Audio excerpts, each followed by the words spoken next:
I thought we turned a corner. I really thought that after that game against the Capitals, that was gonna be like a watershed moment for us. Holy moly, this is sideways. It's better. I really thought that Caps game was gonna be, the thing that turned our season around. One would figure that going into Mullet is a pretty easy back-to-back. The Coyotes suck this year. They're a really bad hockey team. They're in the race for Bedard, but I mean, they were 8-7 going into this game against us at home, and boy, they showed us how it's done. The one thing that made that Caps game so nice to watch as a fan was the fact that we were finally, after 4 games of chasing, able to play from out front, getting that goal early from Martinez 2 minutes into the game against the Caps. And honestly, things snowballed from there, and hence we put up a crooked number in the form of a 6-2 win. And so to go into Arizona 24 hours later, after what was probably our best game since November, and do that is honestly kind of disheartening. Now, I don't even know where to begin with this game because I just didn't even enjoy watching it at all. I normally take the time to write out what I want to say, pick the highlights, the lowlights to, make sure that I don't miss anything important. That's all I got for this game. Nothing. Absolutely nothing. Because there was nothing good to come out of this game. Absolutely nothing. For having led for 57 minutes of the game against the Capitals, to show up and be trailing for 57 minutes, 58 minutes almost, is just, that's really frustrating. I mean, the Coyotes' first goal was just a misplay, defensive breakdown. Everybody thought Thompson was going to play the puck, except for Thompson, and then everybody forgets the guy who, scored a golden goal at the World Juniors literally a month and a half ago, standing in the middle of the slot. And I have a feeling, he's not going to miss that one. And of course he didn't, and he scores, and that's what the Arizona Coyotes do. They capitalize on mistakes, and that's what the Golden Knights do recently. We make mistakes that wind up in the back of our own net. I have no idea how long I'm going to talk for on this. This is going to be a one-taker. There's not going to be any fun editing or any of that. This is airing out my grievances, because this isn't right. This is not the team that's going to make the playoffs the way they're playing. The Pacific Division's gotten really competitive. LA's not in third anymore. Seattle's right there, 1 point back, and I have a feeling they're probably going to win their next game anyway, so that would knock us back down to second. We're looking at a Western Conference playoff race that's tightening up. We at one point had like a 10-point lead, and now it's only 7. There's still 30-something games left to go in the year. So there's a lot of time for things to keep going wrong. And I don't want to assume that things are going to go wrong, but I saw this movie play out last year, and I just get this sneaking feeling that it's too similar. We keep getting this hope that, we're going to get healthier when we stop playing more games. We had that busy month of December, and now here we are in January playing basically every Thursday and Saturday, which is obviously to drive tourism in Vegas because no one goes to Vegas in January. But we keep thinking that, we're going to get healthy. These players are going to come back. Rest is going to start making us play better. And yet we have that homestand. We were 3-4. We've lost 4 of our last 5 games, and all of them have been in convincing fashion. I know the final score. I know the score was close for a little bit. It was 2-1 there for a long time, and we had the opportunity last night later on in the second period to try and tie it up after scoring on the power play. And, good on Phil Kessel for scoring. Good on Jonathan Marchessault for finally getting back on the score sheet. And I was really hoping that would kind of get the team started, as, those are 2 players who have been kind of quiet for the last month. And so, it's okay, I guess, that they put it up, but they were the only people that did anything. Clayton Keller had more goals than our team had points, or he had the same number. He wound up getting a hat trick, which is honestly fitting because there's only 2 people who are going to score against us, or there are only 3 people who are going to score against us on any given night on that team. 2 of them did, and one of them did 3 times. It was either going to be Keller, Gunther, or Chychrun, and it was Keller and Gunther, so that's not really much of a surprise. it's these mistakes that always wind up in the net, which is so frustrating. I remember back during the Golden Knights inaugural season when I was still young. I'm 22, so that was 6 years ago. So I was 16. Um, when they first became a team, and I remember because I still had to like get up early to go to school every morning after the games, I would only watch the first period. But I remember there were nights where the Golden Knights would be up 2, 3, 4 to nothing all the time in the first period. So I would be able to go to bed, and wake up the next morning knowing, oh, we probably won because we got off to that great start. And then we started off this regular season 6 years later. And for that first 13, 14, 15 games of the year, we were doing that. We were jumping on teams early. We were getting those first period goals. We had the best goal differential in the first period in the NHL for the majority of the year to this point. I almost am certain we don't have it anymore after that homestand. I'd be shocked if we did, because we're playing just terribly to open up the games. And it's so easy to tell when it's not going to work. Either we go down early on in the game and we have a missed opportunity. 9 times out of 10, we don't even land a shot. And when that happens, it's really easy to tell that this game isn't going to go our way. And that is exactly what happened the other night, except it was just a defensive collapse. And it's happening all too often. Too many defensive errors, too many just very infuriating moments. And so the only thing we can take away from this game is that it's over, that we don't have to play the Coyotes again, if not for a while, for the entire season. And this, of all games, I think is going to be the wake-up game. You look back on the homestand, we lost to some pretty okay teams. Dallas shut us out. They looked really good. That's one that's not great to take, but, it is what it is. Detroit came in and beat us. They jumped on us early. They're a decent hockey team right now, and Ville Husso is finally looking to get his first win against the Golden Knights, and it only took him 6 tries. But the fact of the matter is this is the Arizona Coyotes. They aren't going to make the playoffs. They're not even sniffing the playoff push. They're looking at their draft prospects. They've got like 9 million picks in the first 3 rounds next draft. And they're kind of focusing on trying to get either Connor Bedard or someone good in the middle of the first round. And for them to go in at, an Arizona State's hockey arena, basically something about an arena that holds 1/6 that of T-Mobile Arena, and to absolutely dominate in all phases of play a team that thinks it's a Stanley Cup contender. Clearly somebody's got some missed expectations, and I'm pretty sure Arizona knows exactly what they're going to get on any given night.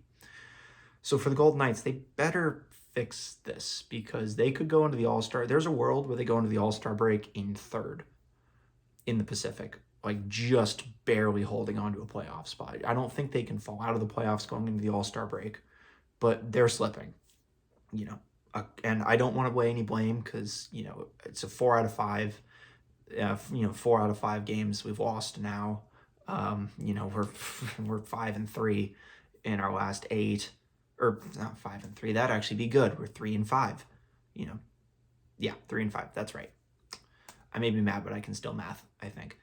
We're 3-5 in our last 8, and that's not good. That's not good enough, especially when Seattle just ripped off a 7-game or an 8-game win streak recently, and LA was on fire, and I think Edmonton hasn't lost in a couple weeks, and Calgary's right there, and lo and behold, Colorado's still pushing to get into the playoff picture in the Central, so they're a wild card team right now.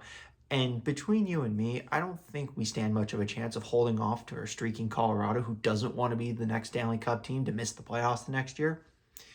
I don't know. It could be just a myriad of factors. Obviously, we're playing with half a defense core.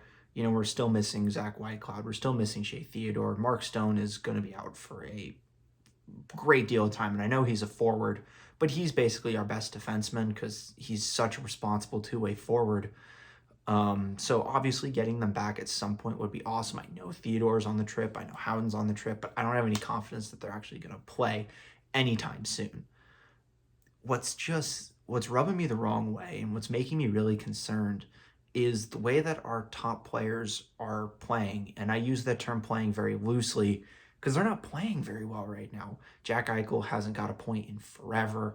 Chandler Stevenson's done basically nothing in terms of scoring. Sure, he's got a bunch of assists and he picked up like 3 against Washington, or 2 or 3 against Washington, but he hasn't done much. Michael Amadio is a decent player, and I give him all the credit in the world. He's in a tough spot, but he's not a first line player. He's more of a middle six, bottom six guy, and that's where his role should be. The fact of the matter is we're trying to get him to play top line minutes against top pair defensemen of every opponent. And he's not that guy. We picked him up off the waiver wire last year when we were dealing with injuries, and he basically played his way to stay on the team. And so we need our top guys to play like our top guys. Bruce Cassidy has said recently, especially at the back end of the homestand before the Washington game, that there have been too many passengers and that your better players need to be your better players. The Washington game, while it was good, while it was a 6-2 win, was indicative of that fact. That was 5 goals from not your top line. And if you include Amadio as not a top line player, all of your goals in that 6-goal explosion came from players who aren't your proverbial goal scorers. Paul Cotter with 2, Nick Waugh with 1, Alec Martinez with 1, Byron Frazee with 1. I can't remember the last time Eichel played a good 60 minutes, and I really hate ragging on him because he's probably, one of my favorite forwards on this team. But he's just got to be better. He's become invisible, whether it be because the defensive structures of the other teams have adjusted to him, or whether because we don't have any chemistry because his usual line partner is, in the suite every night in the form of Mark Stone, and he's playing with somebody different every night, it feels like. Last game it was Kessel, this game it was Amadio again. It's just, there's no continuity. And another player that probably needs to be a little bit better, and I'm not going to give him that much blame because this is not he hasn't done this very often. Logan Thompson is evolving into that number 1 goalie, and you're going to have moments like this, but he's now 0-2-1 playing 2 games of a back-to-back. He's yet to win at all, and that one loss came in, that stretch at the end of last season where we didn't score a shootout goal for 2 straight games. So those back-to-back shootout losses at the end of last year, I think it was against Dallas and Chicago, or whoever it was, Sinbin put it out after the game or before the game at some point where I saw it. But the fact of the matter is he's got to be a little bit better. Like, I know back-to-backs are hard, but Aiden Hill was there, and I know the workload was low against Washington, but if you're the coach, you've got to understand you got a young goalie who you're trying to season to be your number 1 goalie. And so maybe not feeding him to the Wolves, or in this case, the Coyotes, might have been the smart move, but I also understand why he did it. Obviously, they're the Coyotes. We were expected to go in and win 6-2 again, but that's not always going to happen, especially when your best players don't show up. And this really hints at the main thing that frustrates me the most about this game, and it's proof of something that you're able to figure out every year. Every year, the Golden Knights go through stretches where they just can't score, whether it be in the playoffs against Montreal 2 years ago, whether it be the playoffs against Dallas 3 years ago, or whether it be basically the last 2 months of last season. Goals tend to come at a premium when we're playing like this, and it's really frustrating that we get to play like this sometimes because it really takes all the enjoyment out of it, as well as it tells the rest of the NHL how to absolutely manhandle us. I'm not a hockey theologian by any sense of the word. I barely understand the sport. I'm simply a more than normally passionate fan, and I played when I was 10. But it's very obvious that the rest of the league has the book on the Golden Knights right now. The last 4 games we've lost, the 3 on the homestand and then the 1 against Arizona last night, were all lost in the same fashion. Each of those teams, whether it be Dallas, whether it be Detroit, whether it be Arizona, they all, or whether it be the Kings, they all know now what they have to do to beat us. We're a transition team. We've been a transition team since our inception. And while it's flashy, while it's fun, if the other team decides to just say, all right, we dare you to chip it in and we dare you to outwork us in the corners, and we can't do it, that's the game. That's the ball game. We're not going to have any offense if that's happening. And that's exactly what's happened the last few weeks. is we try and go through the neutral zone. We can't go through the neutral zone because we can't get any speed, because we can't get any passes to connect, because we're trying to score all the time through the neutral zone. We just can't cleanly get into the zone. And 9 times out of 10, it feels like our forwards are skating in, getting to the half walls, spinning around, passing up to a defender who is or isn't there. And that's the only way we can get into the zone. We can't get any chances up the middle. We can't get any shots in the interior. And most importantly, we can't establish any flow in our game. And that's just really frustrating as a fan to see, because like I'm sitting there watching the game and I see the puck coming through the neutral zone and I know one of two things is going to happen. Either it's going to get chipped in and we're going to lose the board battle, or we're going to go down the half boards, we're going to spin around, going to pass it to the defender, and it's going to wind up being a shot from 90 feet that the goalie's not going to miss. And that's kind of what happened. It took a power play, for crying out loud, to score against the Arizona Coyotes, who are one of the worst teams in the NHL. I don't think I need to say anything more to that. It's very frustrating to watch, and I'm not mad, I'm just passionate, because this team has so much talent. This team has so much ability. They have so much skill. Bruce Cassidy is basically wringing the neck out of our team, and the way that he wants to play the game is not the way that the Golden Knights are playing the game right now. And I can see that he's frustrated. Every time they pan the camera over to the bench, he looks like he's about to strangle someone, whether it be Phil Kessel in the Coyotes game when he took that penalty on our first power play, or basically the majority of the game in Arizona. He just looks upset. And obviously in his media availabilities, we've seen that he's not exactly pulling his punches. He's not exactly thrilled with the way the team is playing either. And someone's got to step up right now in this junction for the Golden Knights. Mark Stone's the captain. He's out for a while. He's the emotional center. He gives the team fire. And he's always been like that. Even before he was named captain, he was one of the more exciting players to watch. He's obviously very vocal, and that's why Pete DeBoer gave him the C a couple years ago. But now that he's not here, and the fact that the Golden Knights are playing like this, I think, is indicative of the fact that he's gone for the entire year. But I'm going to keep my doom and gloom to myself on this one and just hope that he comes back in the near future, and hopefully it's not another back issue like it was last year. But the fact of the matter is we need a new Mark Stone. It was originally going to be Jonathan Marchessault. He's a vocal guy. He's very energetic, but he's ice cold right now. He picked up an assist last game, but he's ice cold right now. He hasn't done a lot in terms of offensive production, and he just looks frustrated. Logan Thompson being the young goalie, big hotshot goalie going to his first All-Star game in a couple weeks. You could rally around him. He could become the vocal leader, but he's lost like 4 games in a row now, it feels like. Obviously he hasn't lost 4 games in a row because he just beat the Capitals, but I digress. So you can't rally around your goalie as the emotional leader. You can't rally around the obvious secondary choice to be your vocal leader in the form of Jonathan Marchessault. And I would say Jack Eichel, but he's not that leadership type in this system. He's here to score goals, which he isn't doing, and he's here to create electric offensive plays, which he currently isn't doing. And he's got all the ability to do so. This isn't an indictment on Jack Eichel, the player, or even Jack Eichel, the person. This is the indictment on the Golden Knights system right now as a whole. And obviously, they've got to fix it. They got the All-Star break coming up in a couple games, and it may be happening just at the right moment where we can still salvage our season. If we can go out east before the break and win at least one more game before the break, ideally 2 would be nice, but at least one more game before the break.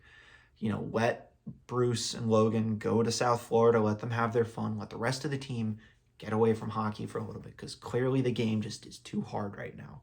Everybody's gripping the end of their sticks. Everybody's trying to force passes that aren't there. Everybody's trying to pick corners that don't need to be picked. Hockey is overly complicated as it is, and the Golden Knights are making it look like the LSAT, for crying out loud. And obviously the season's not lost. We're still well and surely in the playoffs right now. But after last year, I just get concerned. And it's why I was going to start doing these videos last year. But as soon as that downward trend happened, in game 3 last year when everybody got hurt, I knew it wasn't going to be the year. And I know that this year can be the year we just have to right the ship. Everybody goes through turmoil. Every great team has their bad month. You know, the St. Louis Blues, when they won the Stanley Cup a few years ago, were in last place on January 1st in the NHL, not in the Central Division, not in the Western Conference, last place in the NHL. And they went on to win the Stanley Cup. So it's all about getting into the playoffs. I could care less if we win the Pacific. I could care less if we're even pushing for the President's Trophy, but, you know, Boston's got that one already. I could care less if we get home ice advantage in a single series. But we got to be peaking at the right time, and you've got to at least make it to the dance. So, got to right the ship before it's too late. We've taken on a little bit of water, but we might be getting some help back. People coming off of injury, you know, might reset the scale. Shea Theodore is a good leader. You know, Zach Whitecloud is a very stable defenseman, assuming whoever comes back. And, you know, Brett Howden is good, solid depth, good, solid, concrete player in the middle bottom six. So, I mean, there's reason to be optimistic. And, you know, there's still plenty of games to play. There's like 68 points the team can still score. I think we've got 34 games left. I think. I'm not entirely sure. I'm kind of just doing this off the top of my head. See, this is why I don't do one takers, because I want to give you guys all the information. But there's still time to do what the Golden Knights need to do to make the playoffs, to get ready to go push for a Stanley Cup.